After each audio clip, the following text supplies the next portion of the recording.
All right, I've got 3 boards here sanded down. I prepped them with 120 grit, and then I used 220 grit to finish them off with, and my nice round edges on them all. And the final piece to these, before we get ready to take them inside and rub some mineral oil on them, is we're going to brand them.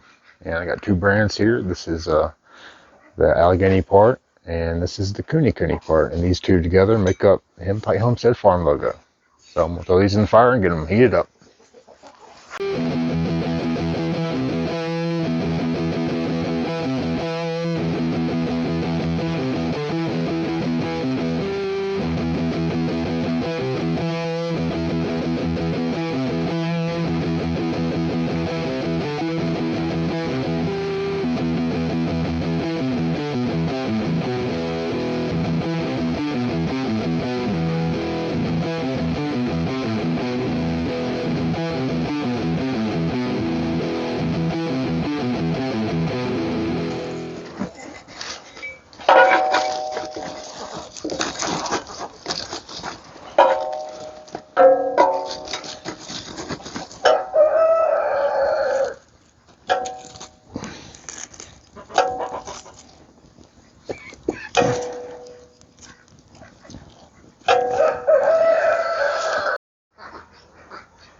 Got it? No. Oh.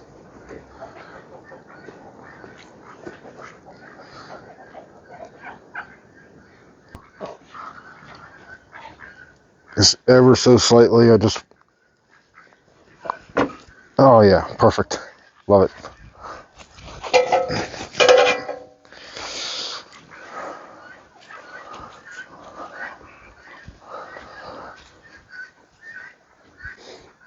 All right, now for the pig. I don't.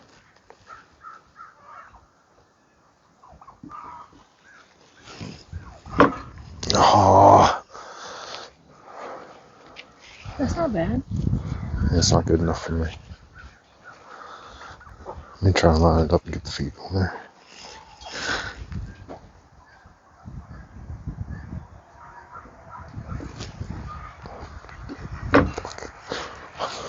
I like that. Find out too.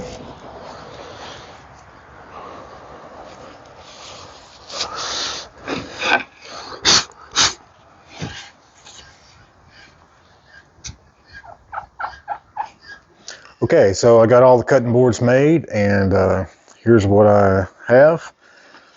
These are a combination of ash and white oak and walnut and cherry.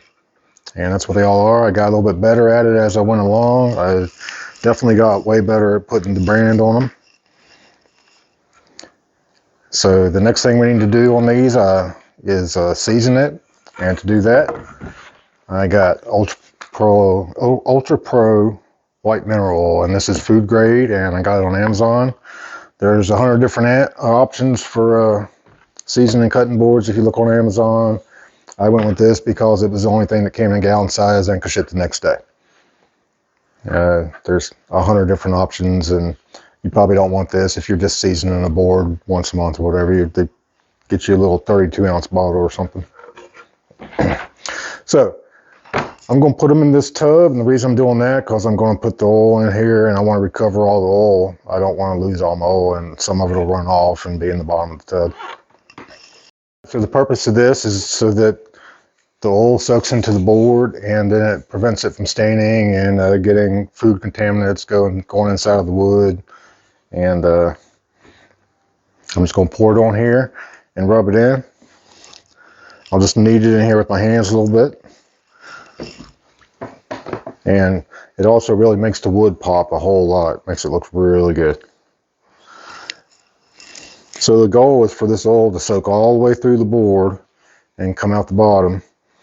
And a fellow at work that makes cutting boards told me that did this in 24 hours. I didn't ask him what kind of wood he was using, but we have some we'll look at in a minute. That I've got 3 of them are about 24 hours now, and then the last one is about 36 hours. And I'm getting a little bit through the bottom, but not quite there yet.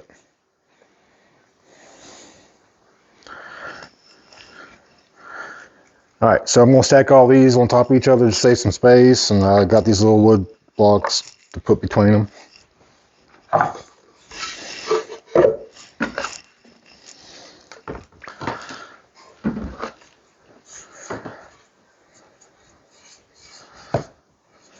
And I just knead it in the top of the board here.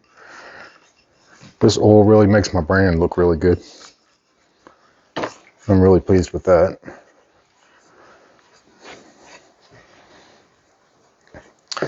So my favorite board so far is over there in the batch we did yesterday, and I thought this one might take it over after I put some oil on it, but maybe not. One thing I did start doing on these boards is I started branding a little bit above walnut when I had walnut at the bottom, because I didn't think the brand showed up as good in the walnut. And each of these boards are flawed in their own way a little bit. You can see this one here's got some marks on it. And I got a few cracks I had to deal with. But it was a learning experience, never done this before, and that's what we do here. We try new things, and we succeed some, and we fail some, and we learn lots of stuff. And to do it better next time.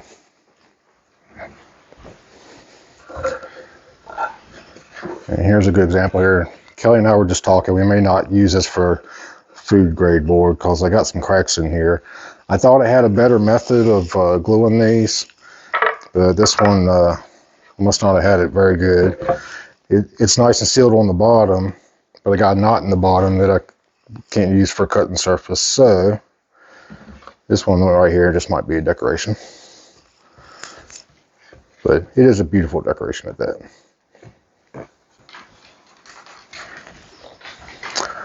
Okay, so on those we did yesterday, I oiled them about once every 8 hours or so. It started to soak in, and I put some more on it. And we did that twice yesterday. So I'll check these before I go to work in the morning. We'll let them sit like this all night long. And I'll check them in the morning and put a little bit more oil on them in the morning. And after seeing what I see here, I love the patterns on these, but I don't think they're going to take first place in my favorite one, the one that I'm going to have a hard time giving away. So let's take a look at those. This is my favorite one so far. It's this is only, if I remember correctly, I'm not a wood expert. I think I only put white oak in it. So these pieces here are the white oak. And cherry, walnut, walnut, walnut, walnut, cherry, and more walnut. And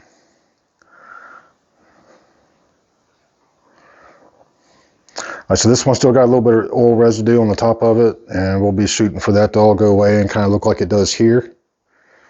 And the goal is to get it to come all the way through the bottom. We're getting a little bit of it on the bottom right now, but we're not quite where we need to be. So give that another day or so and see how they do. Here's another one that's just cherry and walnut. And this is one of my favorite ones too, but it's kind of ordinary. See them like this all the time, except for that, obviously. And this is one of my favorite ones. This piece of ash right here. That gives it a lot of character. And white oak and cherry and more walnut in this one too. This was one of the first ones that I made, and it's so thin because I had it together crooked and I had to plane so much off of it to get it flat. And then that one's the very first one that we made. And I like it. It's nice. All right, so am I ready to sell these things in farmers markets? Probably not. I think I need a little bit more practice on that. But these are all fine to give away to friends and family. And that was the goal. We wanted to give away some gifts at Christmas this year that came from the farm. All this wood came locally from my brother's sawmill over across the fence over here. Some of it probably sawn up here on the hill. All the logs were local. The only thing I bought was glue and the mineral oil. And I watched a lot of YouTube videos on making these. I talked to some friends at work that make them. And got some pointers and some tips. And I watch a lot of YouTube videos where people have these massive workshops, and you don't need that. put up a makeshift workshop out here in the barn with the canopy to cover me from the rain. It rained all weekend. And I'm pretty happy with the results, but like I said a little bit ago, we're always trying new stuff, always doing new stuff here on the farm. And I'm going to wrap up this project. I'm pretty sure this one's going to be mine. I'm going to keep this guy right here. And